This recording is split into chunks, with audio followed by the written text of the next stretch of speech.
Wednesday, November the 10th. Free licence, bigger pension, still they moan. IRA have peace formula. Try this one. Stop killing people. Lords pass disability cuts. Hoddle says, I told you so. Please welcome the man who old people would gladly pay a licence fee to see, Mr. Ian Lee.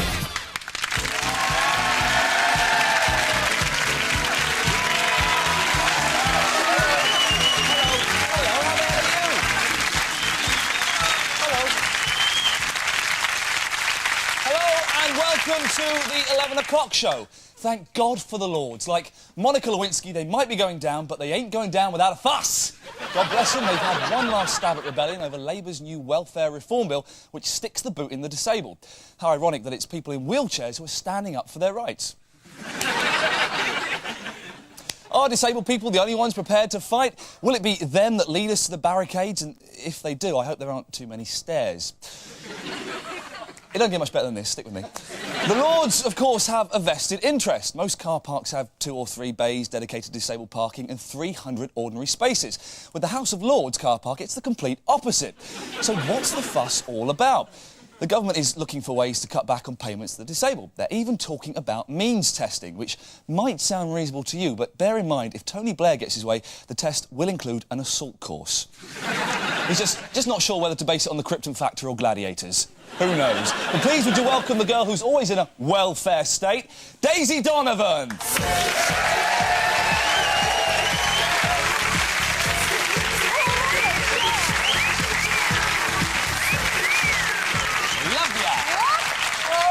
So, Daisy, what do you think of the disability benefits?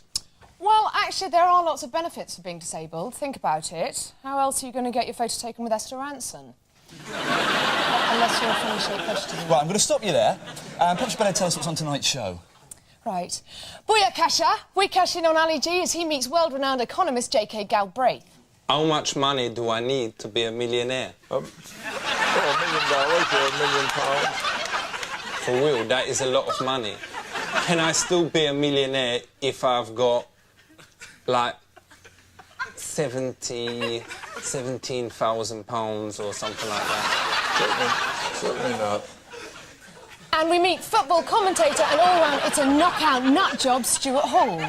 But now here's the headlines. And tonight's main stories. It's been revealed that the royal party send out very specific lists of likes and dislikes when touring. The Queen's list of dislikes includes spicy food and local mineral water, while Prince Philip's list of dislikes include chinkies, kinkies, fops, wops, dago, solos, mixed spicks and puffs. Nick Faldo announced his engagement to glamorous 26-year-old Valerie Bircher today. It'll be his 3rd wife, so that means he's on the 9th hole.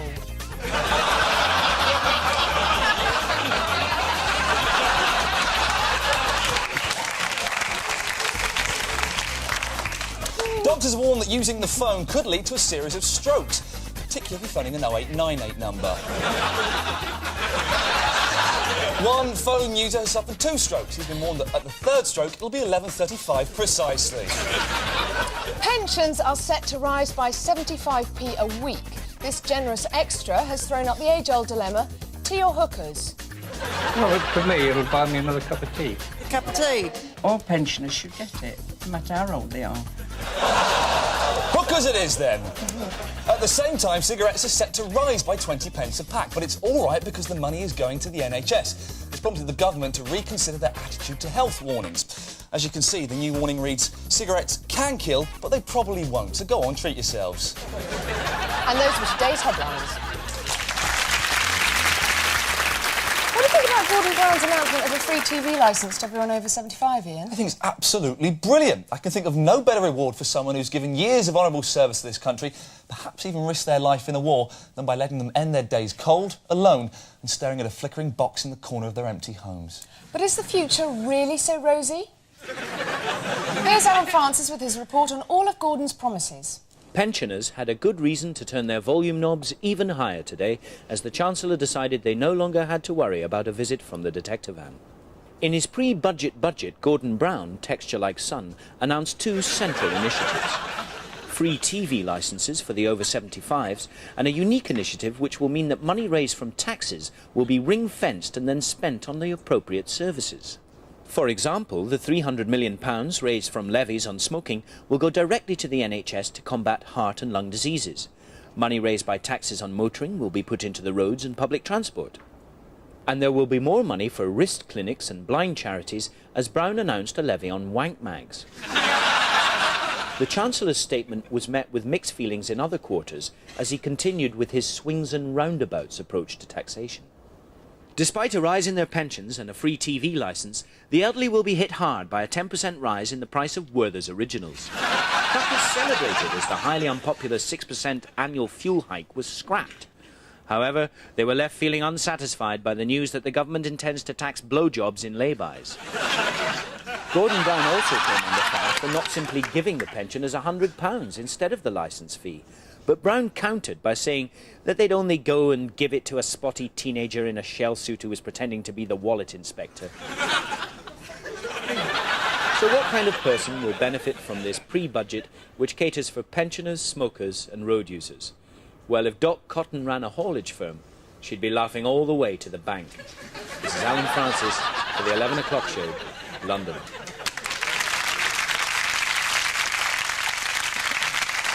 We've seen his definitive A to Z of news and incisive reports, so who better to give us a roundup of this week's current affairs than Ricky Gervais?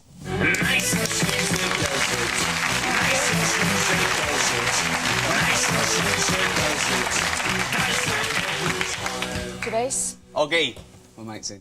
OK, calm down, Ricky. This is a serious news show. What grabbed your attention in today's papers? I'll be honest, I don't read them, but tell me what you're going to talk about and I'll tell you the score. Oh, I saw that thing you were talking about, the disableds getting up in arms about their benefit being cut and being means tested. And there was a fella on the telly. He was going, "Oh, I'm disabled." He wasn't disabled. He could walk. He wasn't blind. He was a funny-looking, weird little fella, though. He works. He's always worked. Those ones off Time Bandits. They're always working, especially this time of year with Panto and shit like that. But I mean, I want to know how they're going to means test him, see, because you've got a fella going into the DHS every week with a tartan blanket over his legs. We can all do that. I've done it. I actually claimed successfully for... I was pretending to be disabled. I was getting £300 a week. I actually successfully claimed for a new pair of football boots. That's how stupid they are. But I mean, it's the same as with deaf. Anyone can pretend to be deaf, can't they? So, have you seen The Great Escape? Yeah, of course. Gordon Jackson, he's just getting on the train, and he's been speaking German, gets on the train, suddenly the crowd goes, "Have a nice day," and he goes, "Cheers." Oh, he's fallen for it, you see, and he gets shot. I'm not saying shoot them, they're good, right? But when they come in, they go, "So you're deaf, are you?" And they go, "Yeah, I'm deaf." Right? "I'm lip reading." You go, "Here's your £300, off you go." As they turn round to go to the door, you go, "Are you a bender?" They go, "No, I'm not," and you've caught them. And if they go, "Yeah, I am, do you want some?" You've still caught them. You can't lose. Do blind people still get £2 off their colour licence? Yeah, I think so. What if their family's watching it? They're having a laugh at our expense. Yeah, Ricky, can we leave the disabled stuff? It's just mildly offensive. Go on. What do you think of Tony Blair ordering that the Gurkhas be present at the cenotaph? Good idea. Send them in first in case there's any trouble. Ricky, have you been following the Berlin Wall celebrations? Oh, no, a true fact about this. It's true story, this, right? That's the only man-made structure that you can see from outer space. Right, you're actually thinking of the Great Wall of China. What are you talking about? Berlin Wall. Right, just stay there 1 second. Coming up in part 2, Ali G. Recognise! Check me after the break talking to none other than J.K. Galbraith. Bow! But before the break, this. It's the new Barbie-style doll specially designed to give young girls a more positive role model. And it's a realistic size 16. Of course, to show that the larger lady can get a boyfriend, she will be accompanied by this new style Ken doll. As you can see, the male doll has a pull string so that he can talk to his girlfriend, like so. You're not fat, you're just big boned. No, she is a fat lass. See you after the break.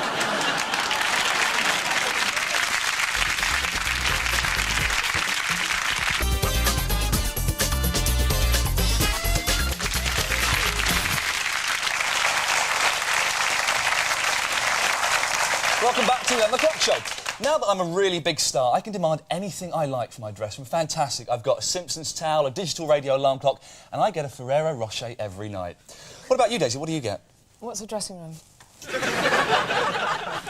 Well, it's not just Ian that gets great perks. The Queen's demands for her current trip to Ghana have been leaked to the press, showing she's got a bigger rider than Def Leppard and 2 working hands. Hit it.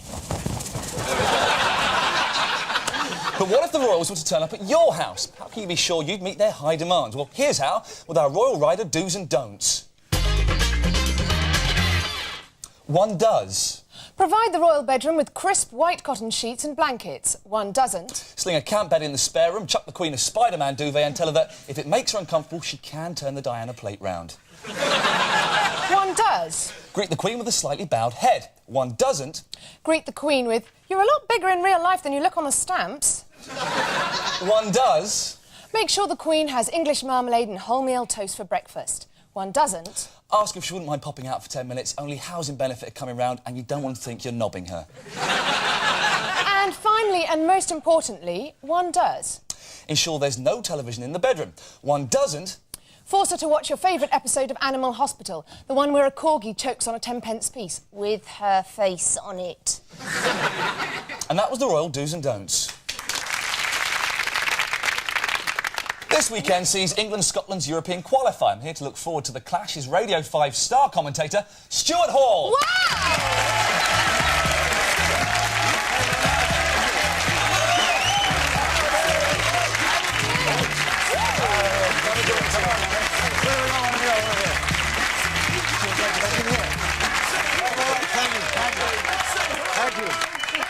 It's a pleasure to meet you. Now, Night's candles are burnt out and Ross at dawn stands tiptoe on the sleeping mountain. Now, a poll says that 1 in 3 British people want to scrap the monarchy. You co-produced It's a Royal Knockout, which destroyed the reputation of the royal family. Are you saying I brought down the House of Windsor? I'm sort of implying it, yeah. Not true. Do you not think you did No, that? of course not. No, done before me. Well, your original and best 70s version got 18 million viewers. Yes. What do you think made it so popular? It's a knockout, Jeux sans frontières, Spiel ohne Grenzen, took boys and girls from this country and introduced them to different cultures all around the world. And Isn't it us to just a different dating cultures as agency, well. then? And that was the whole point. We had a point of contact with Europe. Yeah, I bet. We're in the European Union and have no idea, and none of us have, what's happening in those countries. OK, we're talking about the foreign countries. When you did the internationals, which nation cheated the most? Well, it's rather difficult. The Italians were rather notorious for it. Really? What's the dirtiest trick the French played? The dirty trick the French played is speaking French. Now, you used to play for Crystal Palace, didn't you? Why did you give up professional football? There was no money in it. You've also played in a celebrity football team as well, alongside, let me get this right, depressed mimic Mike Yarwood and dilapidated star George Best. Laugh a minute, was it? George Best was one of the greatest footballers the world's ever Of course, known, fantastic. alongside Pele and Sandy Matthews and Maradona. Yeah.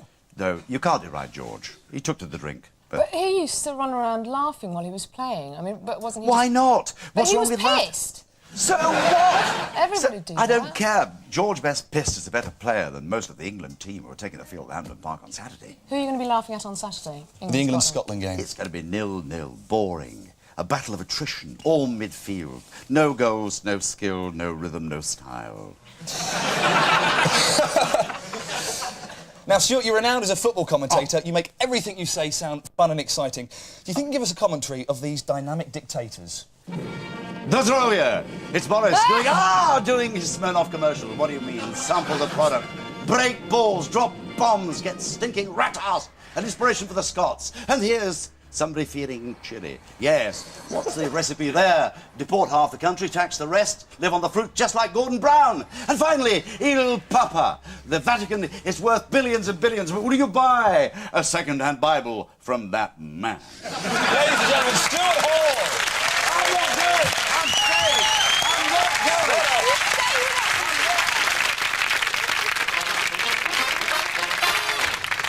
More fox hunt-based rallying went off this morning in Cardiff, and why not? It's a free country. If you're an ignorant townie and would rather condemn than understand, here are 5 top facts on fox hunting.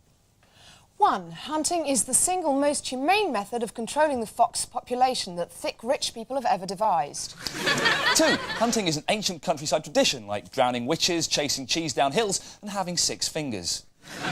3. 3. Being on the hunt is a jolly thrill. For townsfolk who don't understand, it's equivalent to driving a stolen Mondeo through the Arndale Centre. It's that much fun. 4. People think foxes die in pain. This is a myth created by the foxes themselves. Why? We don't know. They're just too wily and crafty to tell us. 5. Hunting is part of our cultural heritage, and without tradition, our nation will fall apart. Think how much the crime rate has soared since they banned cockfighting, bear baiting and scalp fucking. People who hunt foxes are good eggs, and they all love their mums. A bit too much. Now, Daisy, have you heard about the new Brad Pitt film, Fight Club? Yeah, it's just men smashing each other around the face as an excuse to see Brad Pitt with his shirt off. Yeah, and it's got some tits in it. I've got a couple of tickets. Oh, come then.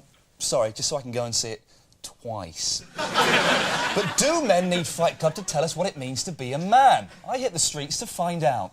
The papers today are full of the news that 90s men feel emasculated and weedy. But what actually makes a man a man? Is it the ability to cry at a swan or the strength to beat the shit out of some skinheads? I've come here to London to find out. Do you think the 90s man has become more emasculated? Emasculated? I'm not sure. What that means? I'm not sure if they have become more emasculated. Do you know what it means? More masculine? Are you a Benny tied to a tree? No. Oh, Benny on the loose, Benny on the loose! Does fighting impress the girls? Some girls, possibly. Which kind of girls? Rough slappers or nice girls? Yeah. Do you find me attractive? Yeah. Now, if I do this... Does that make me more attractive? No. No? No. I'm just doing the Karate Kid pose. Is it right for me to be a grown man to be cheering on young kids fighting? No. Right. I've got 50 quid on one of them. Yeah, I am encouraging them to be men. Yeah. Go on, put the boot in! Fight! Fight! Fight! Fight! Really give it to him. How many press-ups can you do? About 40. Let's have a look, come on. Let's have a look, see what you can do. Supposing we're in a pub situation, and obviously without hurting me, show me how you'd beat me up. What would you do to me? Without hurting you? Oh, well, OK, you can hurt me if you want. I'd stick my thumb in your eye, and I'd shove that You'd thumb my eyes? I'd shove that other one up there, and I'd lift you on the weight of my thumb. That'd stop you. Is that really wrong? Do you want me to try it? Yeah, please. In there, like that. Jesus! Do you feel like a man? Idiot, but yeah, you look like one, but you're doing well. I've lost count now. Let's start from 1. Peter, I've had some bad news. My cat's gay. I could really do with a hug. No, I won't hug you. Why not? Yes, you will. Come here, Peter. Come and get up. Come and get up. So there we have it. It appears the 90s man needs to find a compromise, which I think I've done. I've got the softness of leather and the toughness of wearing a hat. This has been Ian Lee, The 11 O'Clock Show, London.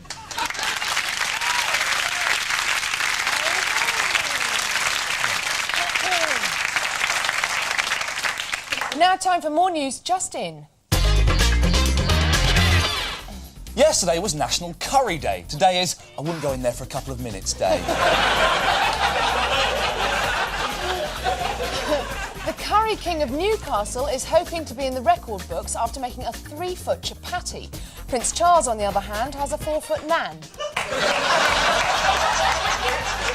In Romania, Maria Bujania has forgiven her husband for hammering a 4-inch nail into her head. She says it was a misunderstanding. She simply asked for a screw.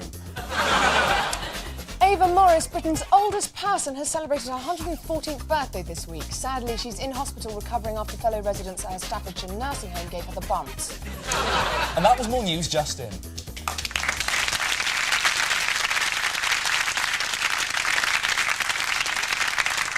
Now, Daisy, if I say economy, what do you think of?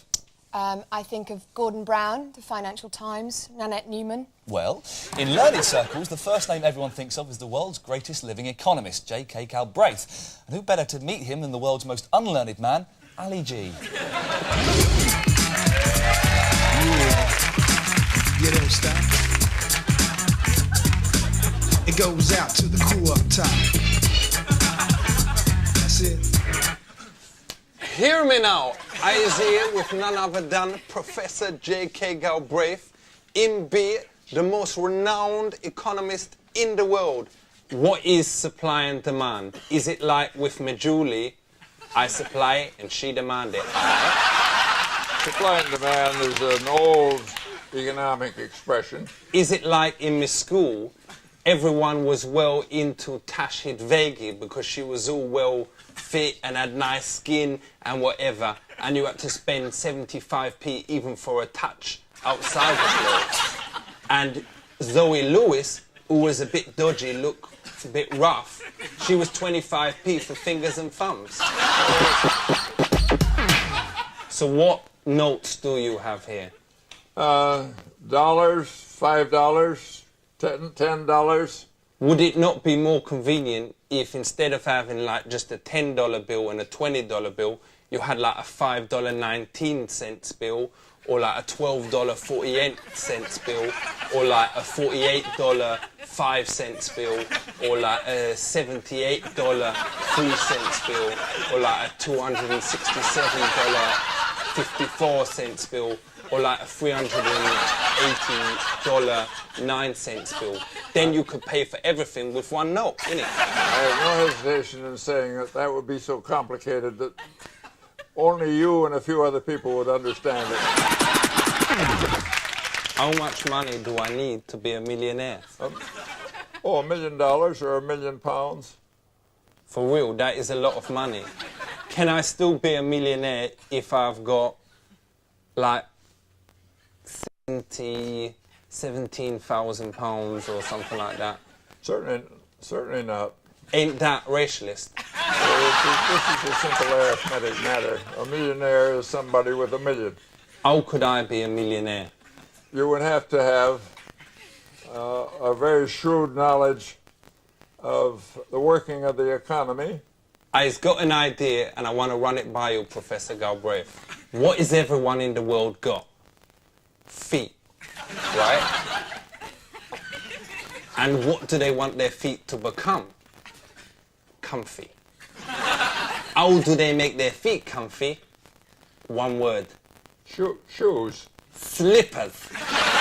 So my idea is to make slippers. Well, you will not be the only person with that idea. What? Well, check this. I was going to use the intranet, and I was going to do it on wwf.slippers.com. What do you think about that? I would point out that you will only become a millionaire making slippers, internet or not, if you make them cheaper than anybody else. What happened if I use the intranet and I do it instead of that address on www.swedishfunny.com? Because then everyone would think that they is going over to see some nice girls or whatever. And what would they see? My slippers. Okay, that's your risk, fortunately, and not mine. Do you want to invest some money in it? Certainly not. Thank you very much. Thank you. Big up yourself. The most famous and the greatest economist in the world, Professor J.K. Galbraith, in the house. Maximum respect. And if you ever want to join me over the slippers, that offer is still open.